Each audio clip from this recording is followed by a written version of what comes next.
Hey y'all. So let me stop my massage chair. Um, I decided to do an impromptu live.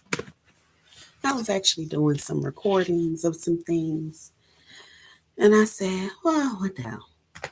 Um, let me go ahead and jump on here and talk a little bit about my travels. I have not done this in a very long time. I'm just a busy person. So I'm going to take some time to talk to you about my travels. And if you are watching live with me, make sure you drop your questions in the chat. Any questions or comments, so I'll have them and I'll go over that. So let's see, the last almost year of my life, I've been in Kenya. Right now I'm in the States, but I've been in Kenya and we have been doing fairly well. Now, if you see Kenya right now, it's a mess. It really is. They have some political stuff going on, but it's kind of similar to what it is in the States, a mess. But the thing is, when you live abroad, their political stuff is not your political stuff. Whether you have your thoughts one way or another, the political stuff don't typically affect you. You live in the area with expats, and normally the expat areas are the safest areas. So what we end up seeing is that what we end up seeing is that on the news, you'll see all of these things happening in Kenya with the police and the protests, but that does not happen in the expat area. Hey, sunshine. I'm going to be going live Thursdays at 7:30 p.m. this month, so you can catch me then. But I'm all over the place when I'm not in the States. But now that I'm in the States for a little bit, I'll be going live then. And yes, everything is going very well. So I wanted to just talk, answer some questions, jump on here, because I rarely get a chance to get on and talk about my travels. So in Kenya, we're actually doing pretty well. I actually have an Airbnb in Kenya, and I also have my own place. So when I'm not there, I Airbnb that out as well. I've looked at other real estate options there. Some of you realize I own land in Rwanda, as well as some real estate here in the States. So that is the majority of my passive income. That's what I will say. In the last year, I've actually opened up a clinic for women, particularly Black women and women of color, where I focus on helping with emotional, mental, hormonal support. So that's been a lot of what I've been focusing my energy on. And that clinic is more of a something I've wanted to do, not necessarily something I have to do, but it's something that I really wanted to do to give back to women in our predicament where we're not being listened to, we're not being heard. So that's what's going on that front. Now in Kenya, y'all know I am a social butterfly. So I have an expat WhatsApp group there. I do meetups and get togethers for different people that come through Kenya. And people are like, I'm the plug. I don't know how I became the plug because I'm not even like the oldest like living expat in Kenya. I'm not even second to the oldest living expat in Kenya. But for whatever reason, I become that person that connects other people. And I don't mind it. I love it. Then what else do y'all normally ask me about? You normally ask me about dating. Dating in Kenya is a little different. It's not, 10 out of 10, I don't know that I recommend it. I tell people if you are looking for a mate, Kenya is not your place. If you're looking to make money, then Kenya may be your place. But dating is definitely different in Kenya. Men are very passive there, which is not what most American women are used to. They're not used to the passivity. Is that a word? Anyway, they're not used to that. So they can be very difficult for your average Black American women because as much as we don't want to admit it, we're a little bit more aggressive. And not aggressive as in we chase and go after men, but I don't know how to describe it. Can you all describe it for me? But in Kenya, the women are actually even more aggressive because they actually go after the men in Kenya, whereas American women are more so used to the men coming after them. And I think American women, when I talk to my friends, American women tend to like a man that's a little bit more aggressive. I would say more like a West African man, whereas East African men are more passive. So that can be a trade off there when living in Kenya, unless you prefer a more passive man. It can be a little difficult to find someone, but there are some women that like their men a little passive. So, you deal with that. Let's say, so the shopping in Kenya, don't love it. It's a no for me. The thing is, in Kenya, a lot of the clothes that we donate are sold, so they buy a lot of clothes secondhand, and they buy them very cheap. So there's no need for them to really go shop at the malls. So for that reason, they don't have the best selection when it comes to mall shopping. So a lot of times what we'll do is we'll go to like South Africa or really anywhere else. Even when I come to the States, I'll do all of my shopping and then take my clothes back. So that's the other thing is the shopping. Um, so the Comadre, the building network or even just a friends network in Kenya has been good. I have a great group of good friends there that we hang out. I just hosted a girls' night in where we had a private chef come, private chef, and don't recommend. But we had a private chef come. We learned the boots on the ground. I finally got the Tamia dance, so we finally got that together. And then we ended up going out that night. So we had our girls' night in turned to a girls' night out. So we had a really good time with that. Let me see. I'm trying to think of the things that you all normally ask me. If you have any questions for me in particular, let me know. If you like this video, if you're here, just give me a thumbs up. Let's see what else. Oh, I recently got approved for my first step in my Mexican visa for my Mexican residency. I did that through the Atlanta office. So I will actually be going probably next month to finalize that visa process. Honestly, I don't plan on using a facilitator. I'm just gonna go up there and see what happens. If I decide I need one, I'll get one if it doesn't work. But I think I'm gonna go stay in Mexico for a few weeks, so I'll have plenty of time. So what I'll do is that first week I'm there, I'll go up there, see how it goes. I know a little bit of Spanish, I know a little bit of elementary Spanish. I think I'll be okay. If I'm not, then I'll just go ahead and get a facilitator. But I'm gonna go ahead and let it do what it do, and see what happens that first time. So y'all know, I'm just out here living. I don't know. I don't have a whole lot of extra that I do. I'm out here living. I went up there, I submitted all of my documents.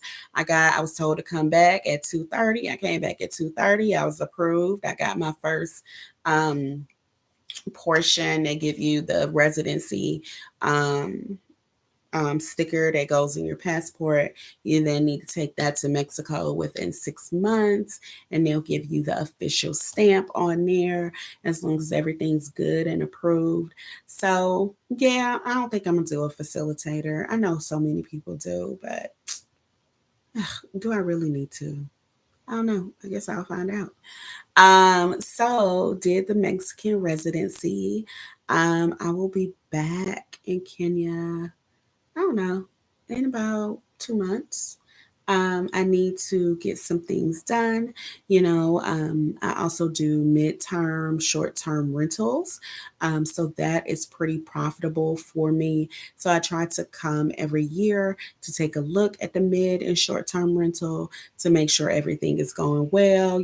Houses age over time.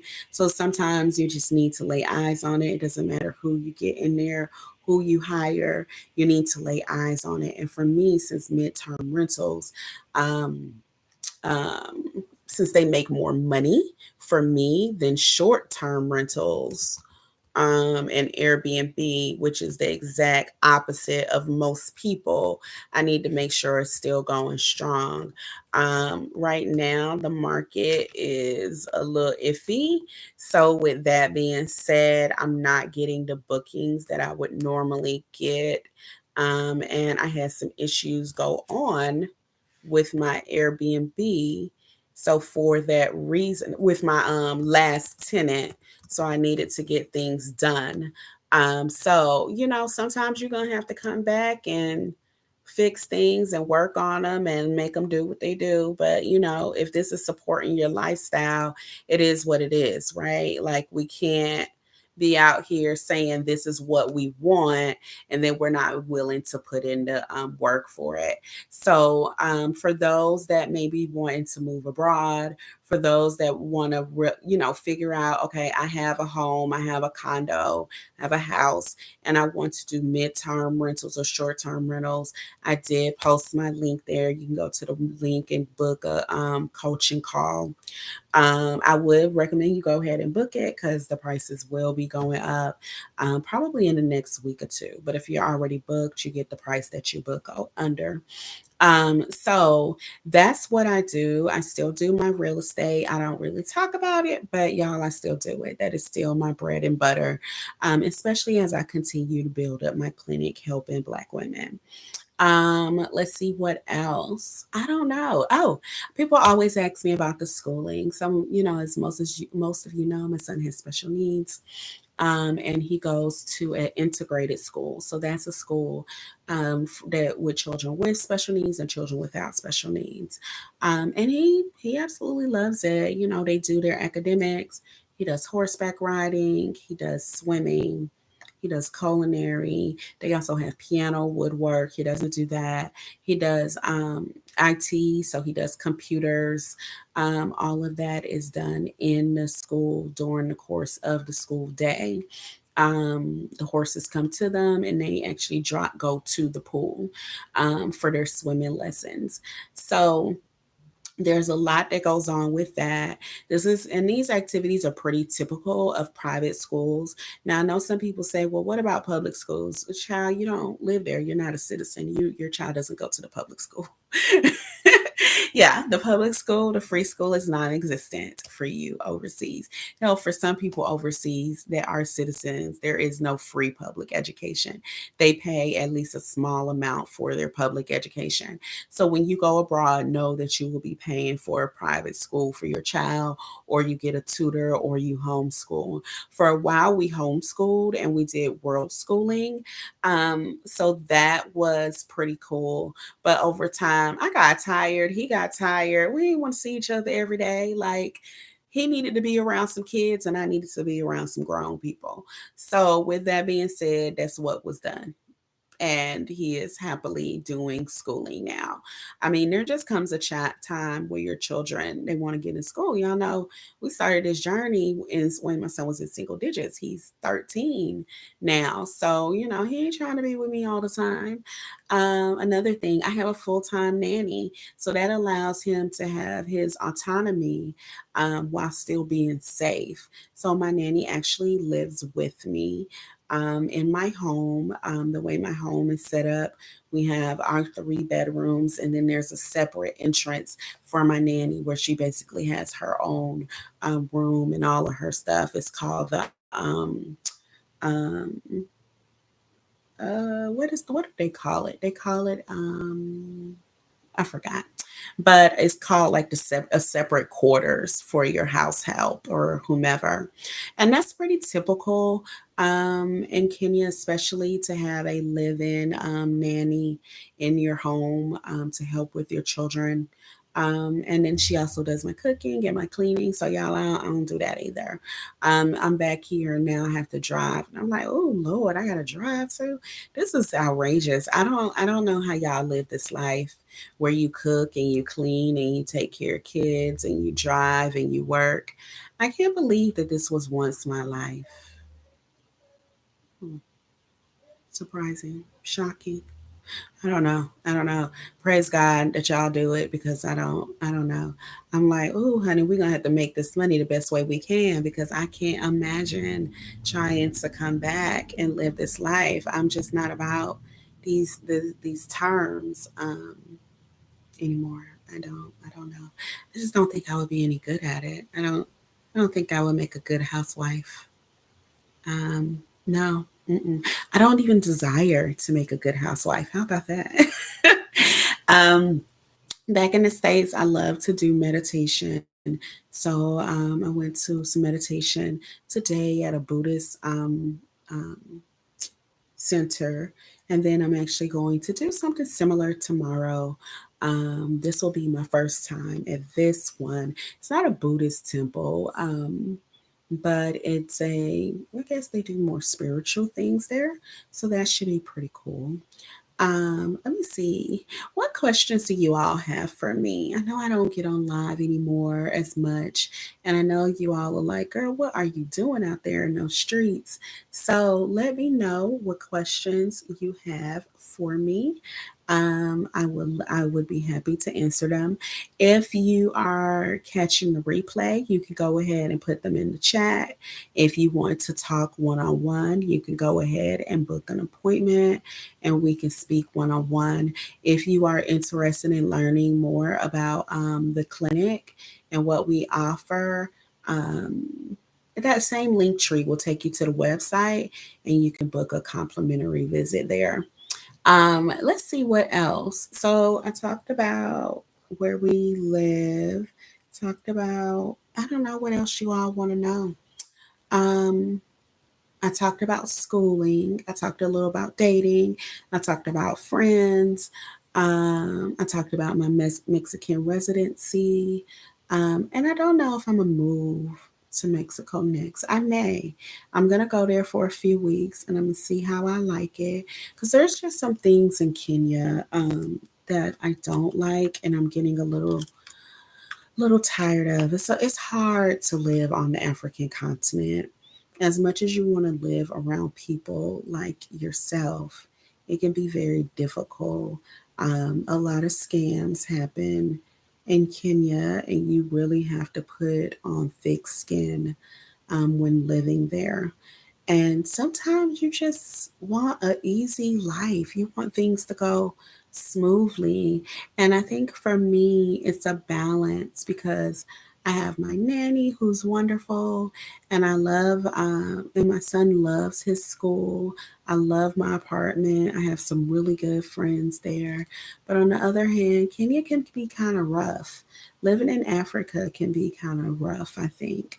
It is not for the weak. And I think it develops character. But y'all, how much character development do I need? Like at this big age? Like I just I feel like I'm pretty developed. So do I really need more character development? I don't know. And I think this is one of the things that we have to think about when we're moving abroad. When it's just you, because if it was just me, honey, I would be hopping. I wouldn't stay in one country more than 7 months. But when you have a child and they want to go to school, things are a little bit different. So I think for me, I'm going to give Kenya another year, get my son through the next year of school. And then once he finishes that year of school, then we'll look at doing something different And so he'll be done with that early next year. That still gives me 6 months to go and live in Mexico on my visa. So I have some wiggle room. I definitely have some wiggle room to figure out what it is that I really want to do and where I want to go next. Mexico is on the list. Everybody talks about Thailand. I don't feel like I like Thailand, but I feel like I should at least visit and give it a try. I also want to go to Bali, not to live, but to visit. Um, Portugal is always one that people talk a lot about. I don't know. I've never had a fascination for Portugal. And I also have to see West Africa before I leave. I definitely need to go and visit Nigeria, well, excuse me, Ghana, Senegal, and some Ivory Coast, some other places. So I don't know. I'm going to see what happens. So I guess you will find out when I find out my next move. Like I said, if you have any questions, go ahead and let me know. Um, Sunshine said, love hearing about your adventures and what you have been up to.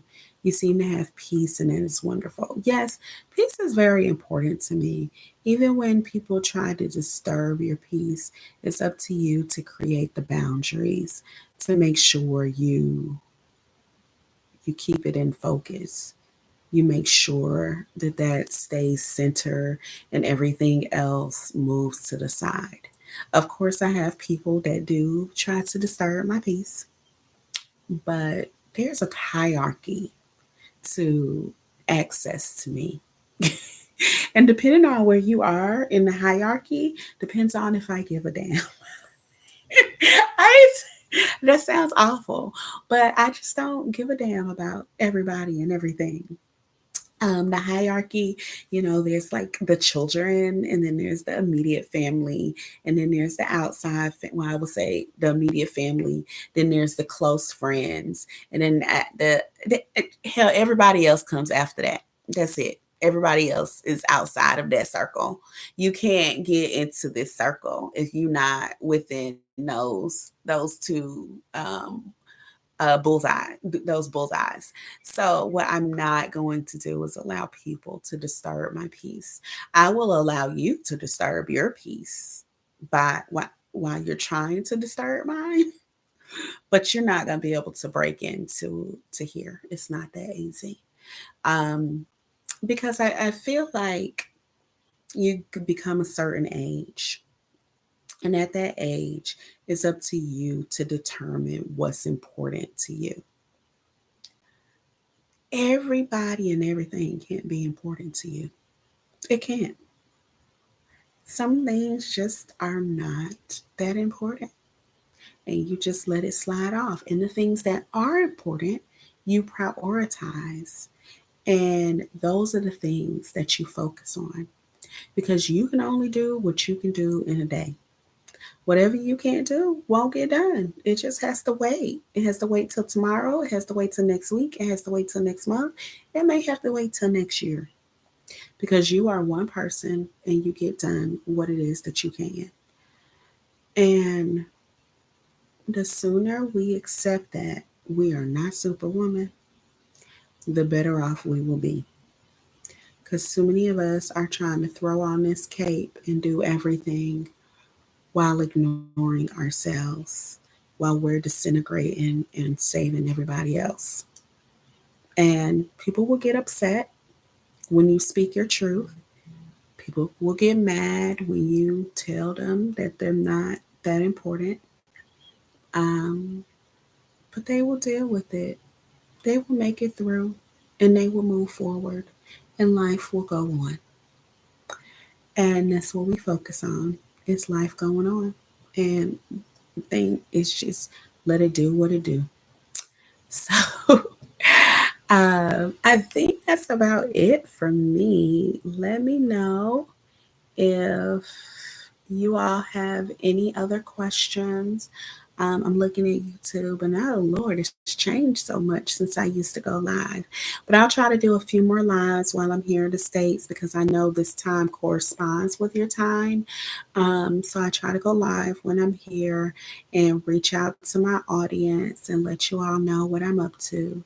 So I will see you. Like I said, if you catch the replay, feel free to throw in any questions, comments, or concerns, and we will talk about it. I hope to see you on Thursdays in July at 7:30 p.m. when I go live, talking about different topics each week. Otherwise, you all have a great rest of your night and ciao. Let's see, how do I remember? There we go.